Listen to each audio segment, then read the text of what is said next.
आणि आता पाहणार आहोत राज्यातील पाऊस पाण्यासंदर्भातल्या टॉप 9 बातम्या।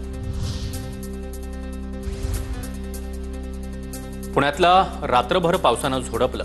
जोरदार पावसामुळे खडकवासला धरणामधून पाण्याचा विसर्ग वाढवला। विसर्ग वाढवल्यानं भिडे पूल पाण्याखाली जाण्याची शक्यता। सिंधुदुर्ग जिल्ह्यामध्ये रात्री मुसळधार पाऊस। जिल्ह्यामध्ये सरासरी 120 मिलीमीटर पावसाची नोंद। सर्वाधिक पाऊस कणकवली तालुक्यात झाल्याची नोंद।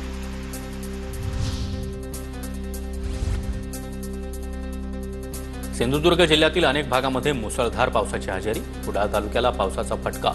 भैरववाडीमधील झोपड्यांमध्ये देखील पाणी शिरलं। सिंधुदुर्ग जिल्ह्यामध्ये अनेक ठिकाणी पावसामुळे जनजीवन विस्कळीत। रस्त्यावर पाणी आल्यानं कुडाळकडील मार्ग बंद।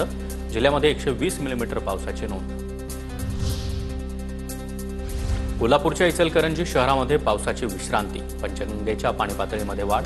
महाराष्ट्र आणि कर्नाटकला जोडणारा पंचगंगा नदीवरील छोटा पूल वाहतुकीसाठी बंद।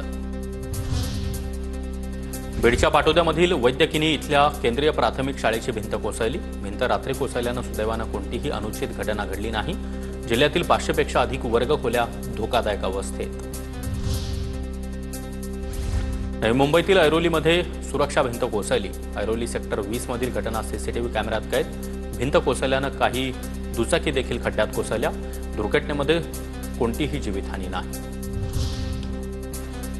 गडचिरोलीमध्ये शाळकरी मुलांना नाला ओलांडून शाळेत प्रवास करावा लागतोय। गडचिरोली जिल्ह्यातील भामरागड तालुक्यातील वास्तव समोर 3 ते 4 फूट पाणी असल्यानं दोरीच्या साह्यानं नाला ओलांडताना विद्यार्थ्यांची कसरत।